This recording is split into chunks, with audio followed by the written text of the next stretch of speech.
So in a recent unboxing video, we looked at these two swords, which both happened to have a rather bent tip. And that kind of bugged me, to be honest. So I decided to try and straighten one of them, the one that was the most bent, which is this one. And while in the meantime, I also noticed that the whole blade has some bend to it, so it's never going to be perfectly straight. That tip that was almost at a 90-degree angle really kind of annoyed me.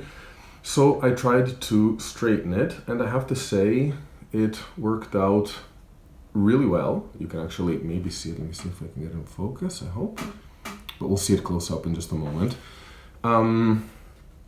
So I figured, and it was a really easy project. Basically, I used a pair of pliers and delicately applied some increasing pressure and bent it back in small degrees.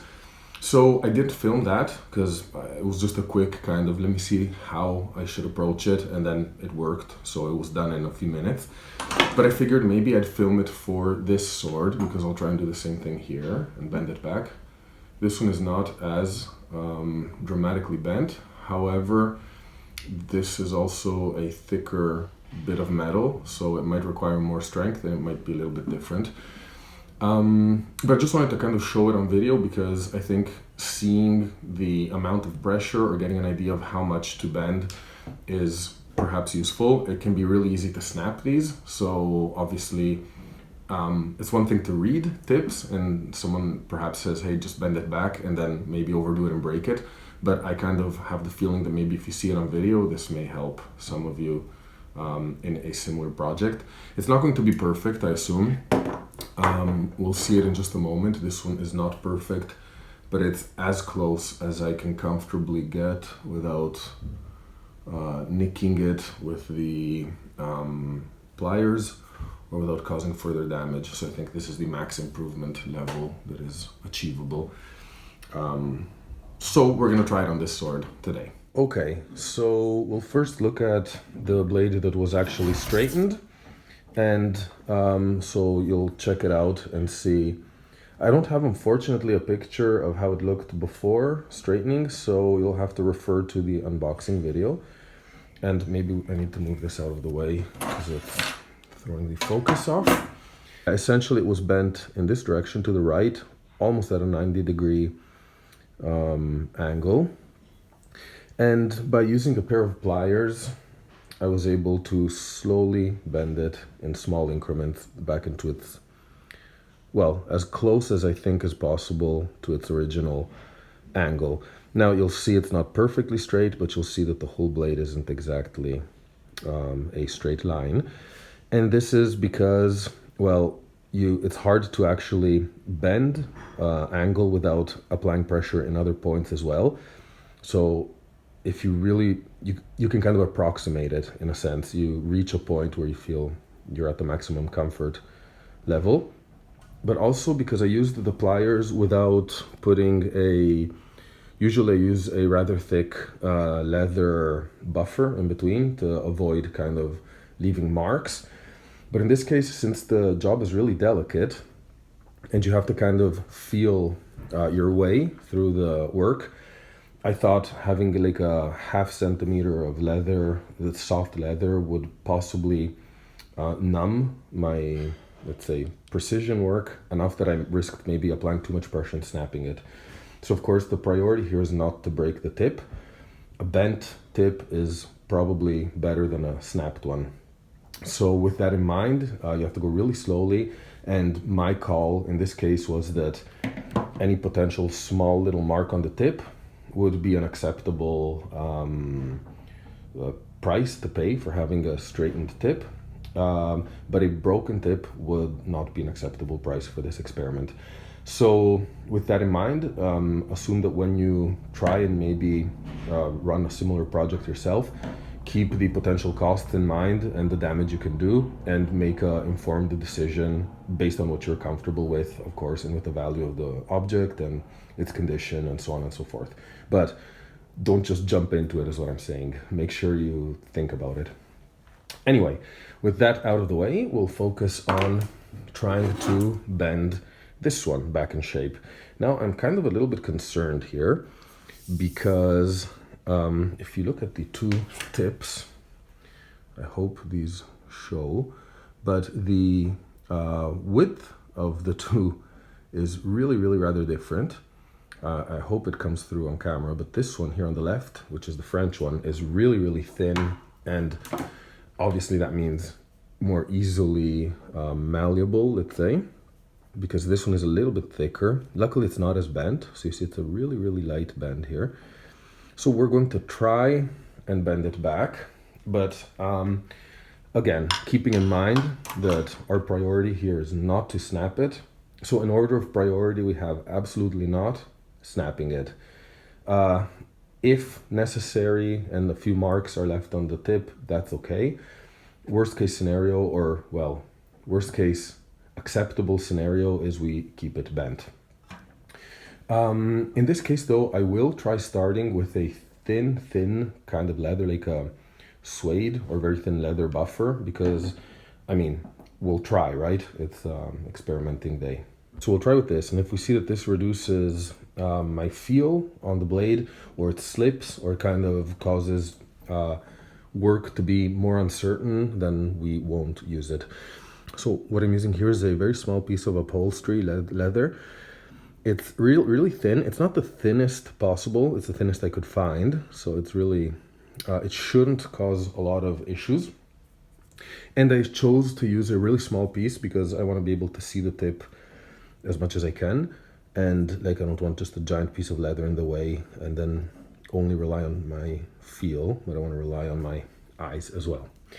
So this may be a little bit tough to film because, well, it's always easier to get comfortable to do this kind of work, but I think there's some value in trying to show you guys how I did it. So what I did here was, I assume you could pin it this way to try bending it, and maybe actually that's not a bad idea. What I did with the French one was hold it opposite and put the edge of the plier exactly on the point of the bend. That's where I think you get maximum leverage. But of course, maximum leverage also means it may be easier to snap it. So we'll perhaps try that here, just a second. So I hold the blade here and then just kind of give some small, I'm being quite firm, but also not trying to overdo it. I'm not trying to bend it in one go. I'm trying to kind of give some small stresses to the tip, and hopefully those help. So if we try removing the thing, we can see that, well, I'll have to check the camera in its before state, but I kind of have the feeling that nothing really happened here. So, but nothing broke either, so I kind of have the feeling maybe it improved a little.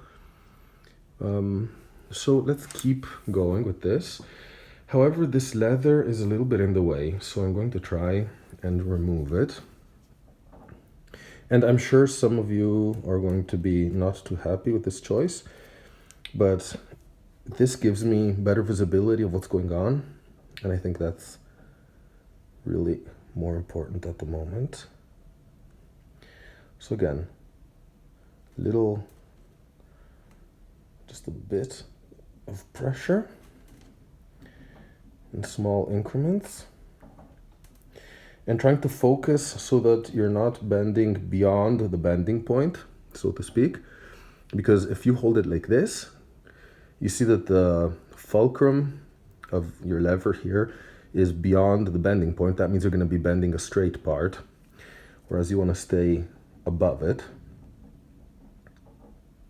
so that you bend as close as possible to the actual bend in the blade.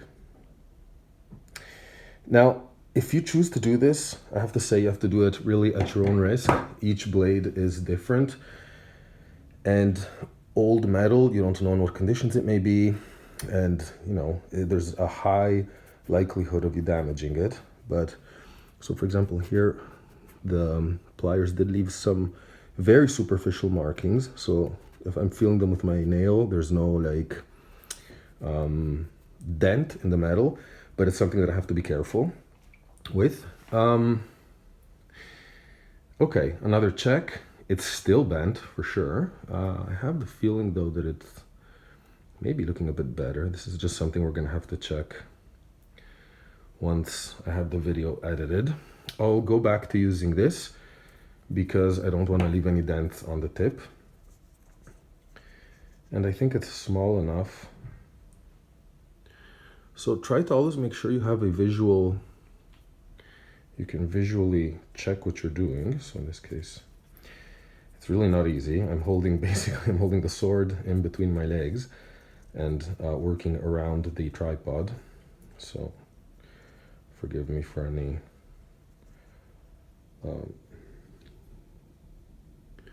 visual faux pas. So here, I think you see the difference. Like here, even though it's a small piece of leather, now suddenly we're kind of blinded. We can't see what we're doing. So this is just kind of a call you have to make yourself, and it's whether you prefer risking a dent on the tip, but being able to see what you're doing, or if you would rather protect the tip, but kind of not see what's happening and risk overbending or kind of causing other damage. Okay, so I'm really trying to be very delicate here. And I think we're getting somewhere. So, I mean, it's still bent, but I feel like I can now say we improved compared to earlier. Okay, and we'll do another run without the leather. So this is one of those events, I think, where carefully, like properly planning your sequence of work actually helps. The fact that this is already dirty and damaged and slightly rusty probably is a good time to be applying metal here because you're not on the clean, perfectly polished blade. So any damage will be probably buffed out or buffable if you're careful in the cleaning phase.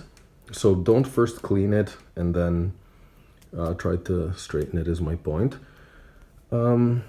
This is a little trial and error. Also, you see here, what you can do, you're kind of applying double pressure because this side of the plier now is pressing on the tip and this side is pressing on the bend point. So you kind of have double, I'm not sure how that works in terms of physical distribution of forces, but it kind of feels like it's maybe useful more than having a double pressure and on one point. But yeah, basically it's just keep going in small pushes.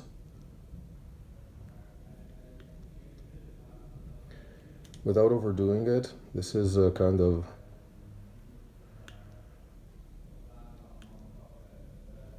hopefully we don't snap it, of course.